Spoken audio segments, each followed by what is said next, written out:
आपको में यह है कि a beam of light converges to a point on a screen S। तो मान लो यहाँ पर स्क्रीन है अपनी, ये स्क्रीन है, ये S लिख दिया मैंने यहाँ, ठीक है, स्क्रीन का नाम है S।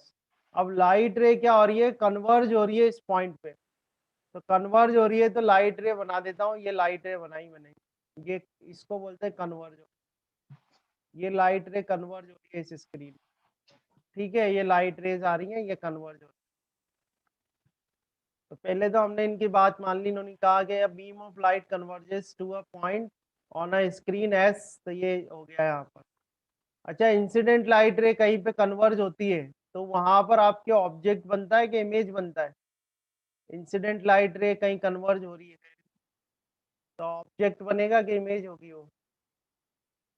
इंसिडेंट लाइट रे की बात कर सर रहा हूँ। वर्चुअल इमेज बनेगी, सॉरी सर वर्चुअल ऑब्जेक्ट बनेगा और रियल इमेज हाँ, बनेगी। वर्चुअल ऑब्जेक्ट बनेगा। अब ये कह रहे हैं, अब mirror is placed in front of the screen at a distance 10 centimetre from the screen. अब इसके आगे क्या करा इन्होंने, एक, ये कह रहे हैं कि इन्होंने इसके आगे एक मिरर रख दिया कुछ इस तरह से, ये मिरर रख दिया इनके आगे, ये मिरर रख दिया, ये इस मिरर का, ये इस मिरर का हो गया पोल, ये इस मिरर का क्या हो गया, पोल हो गया। अब पोल से लेके स्क्रीन तक की जो डिस्टेंस है, स्क्रीन तक की जो डिस्टेंस है, वो डिस्टेंस कितनी दे रखी है आपको, 10 सेंटीमीटर। तो ये 10 सेंटीमीटर हो गई। प्रथम ध्यान से समझना, ठीक है। अब पहले तो मिरर नहीं था, अब आपने मिरर रख दिया।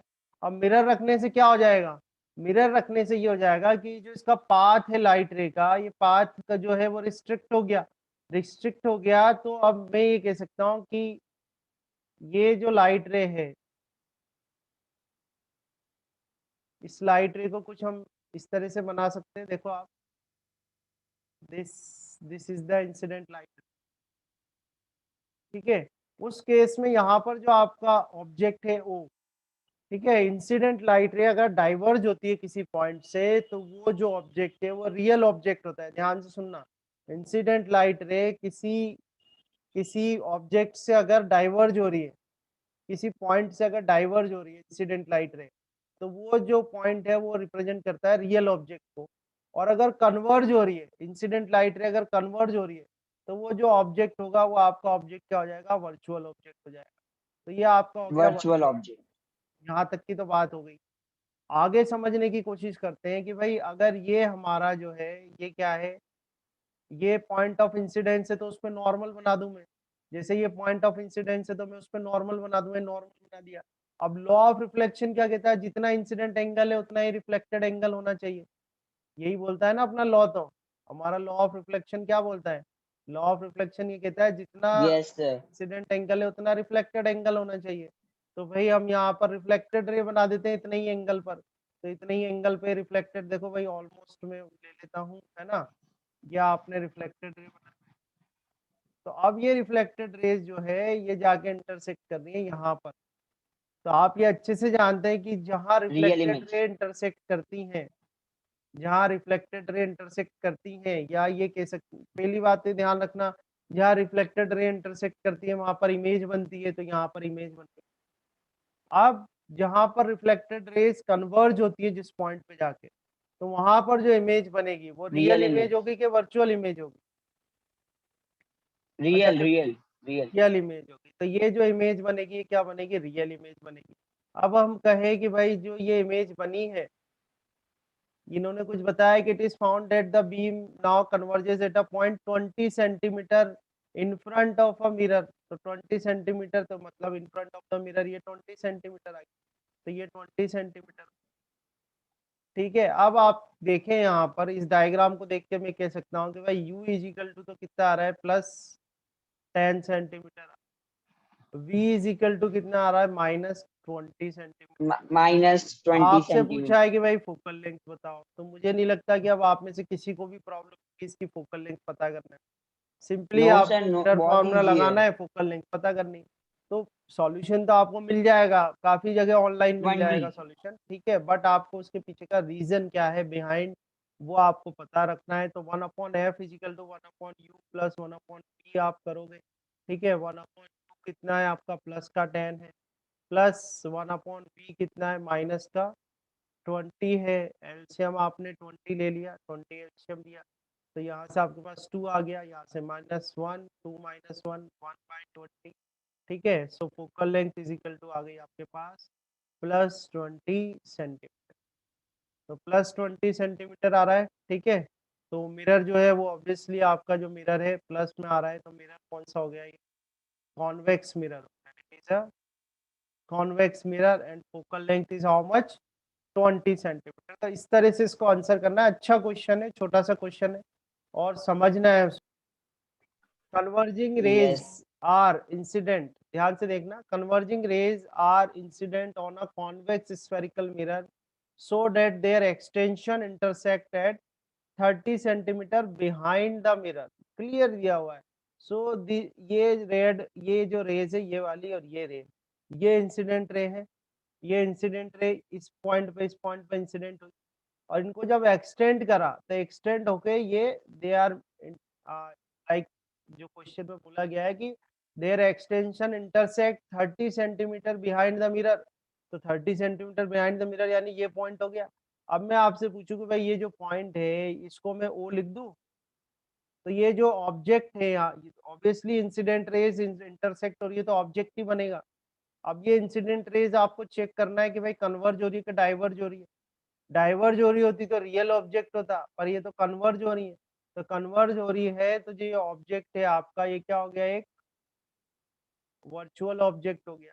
जो ऑब्जेक्ट है वो क्या हो गया आपका, एक वर्चुअल ऑब्जेक्ट हो गया। तो ये तो बात हो गई। अब ये रेज यहाँ से रिफ्लेक्ट होंगी, ठीक है। तो अभी ये रिफ्लेक्टेड रेज को मैं टिक कर देता हूँ, ये ग्रीन वाला ये रिफ्लेक्टेड रेज। बट आगे इन्होंने दिया हुआ है कि the reflected raise from the diverging beam, और ये देखना फॉर्म लिखा हुआ है, फॉर्म, ठीक है। रिफ्लेक्टेड रेज क्या है, डाइवर्जिंग बीम फॉर्म करे। डाइवर्जिंग मींस मतलब ये आगे ऐसे कहीं चला जाएगा, डाइवर्ज हो जाएगा, ये ऐसे जाएगा। तो इस तरफ तो कहीं पे इनको मिलना नहीं है, इस तरफ in front of the mirror तो इनको कहीं मिलना नहीं है, तो कोई इमेज भी फॉर्म नहीं होगी। पर जब आप इसको पीछे की तरफ बढ़ा रहे हैं, ठीक है, so that their extension diverging beam, so that their extensions intersect the optical axis 1.2 metre from the mirror. अब यहाँ पर थोड़ा सा गेम खेल गया ये कि यहाँ पर नहीं लिखा है इसने कि भाई बिहाइंड द मिरर हो रहा है कि in front of the mirror हो रहा है। बस यहीं पर ही एक दिमाग में क्वेश्चन मार्क आ जाएगा कि यार ये बिहाइंड द मिरर करेगा कि in front of the mirror जाके इंटरसेक्ट करेगा। तो क्या करना है आपको, ये एक्सटेंशन हो रहा है, मतलब ये डाइवर्जेंस हो रहा है, इनका रिफ्लेक्टेड रेज का डाइवर्जेंस हो रहा है। तो ये इस साइड तो कहीं पे जाके इंटरसेक्ट करने नहीं वाली है। तो आपको क्या करना है, इनको बैक साइड में एक्सटेंड करना है। अब बैक साइड में जब आपने एक्सटेंड करा तो ये जाके 120 सेंटीमीटर पर यहाँ पर आके कहीं पे इंटरसेक्ट हो रही है, ठीक है। They are appears to intersect at this point. तो यहाँ पर आपके आपकी क्या बन जाएगी, ये इमेज बन गई आपकी, ठीक है। इमेज बन गई तो ये जो डिस्टेंस, ये अब ये ऑब्जेक्ट था तो ऑब्जेक्ट की डिस्टेंस। अब बिहाइंड द मिरर की बात हो रही है, तो in front of the mirror तो आप नेगेटिव लेते हो, तो बिहाइंड द मिरर क्या लोगे, पॉजिटिव लोगे। Negative तो लेते u हैं. Is equal to Positive. सिंपल, हाँ सिंपल भूलना, ये सबसे अच्छा लॉजिक है। इससे आपको सारे मिस्टेक्स आपके एटलीस्ट गायब ही हो Yes sir, जाएंगे, मैं भी यही होगा कंफ्यूज ही नहीं हुआ था. मिस्टेक आपसे। आप तो यही कॉन्सेप्ट लगाओ, फटाफट सॉल्व करो। तो बिहाइंड द मिरर पॉजिटिव है तो ये ले लिया, और v भी बिहाइंड द मिरर ही आ रहा है तो ये प्लस का 120 सेंटीमीटर। आपसे पूछे फोकल लेंथ कितना होगा, तो 1/u प्लस 1/v कर दिया आपने। तो 1/u करोगे तो u कितना है आपका, प्लस का 30, प्लस 1/v करोगे तो कितना है 120 है, ठीक है। 120 एलसीएम ले लेते हैं, तो यहाँ से 4 आ जाएगा यहाँ से, ठीक है। Then plus 4 + 1 5. 4 + 1 आ जाएगा, ये 5 डिवाइड बाय 120 आ जाएगा, 1/f आ जाएगा। f इजिकल टू कितना आ जाएगा, 120 डिवाइड बाय 5 और 24 सेंटीमीटर, ये आपका आंसर आ 24. जाएगा, ठीक है। तो डायग्राम उन्होंने खुद ने क्वेश्चन में गिवन कर दिया तो उससे काफी हेल्प हो गई। फिर तो कुछ भी नहीं बचा क्वेश्चन के अंदर, एलिमेंट्री क्वेश्चन हो गया ये। अगर डायग्राम नहीं गिवन होता तो उस केस में जरूर आपको, तो अच्छे अच्छे क्वेश्चन हैं, बढ़िया बढ़िया क्वेश्चन है। और मैं आपको फिर बता रहा हूँ ये स्टैंडर्ड क्वेश्चन है, जो कि नॉर्मल नीट जी वगैरह के जो है उनमें तो डायरेक्ट आ जाते हैं आपके क्वेश्चंस, ठीक है? तो आपको ये अच्छे से प्रिपेयर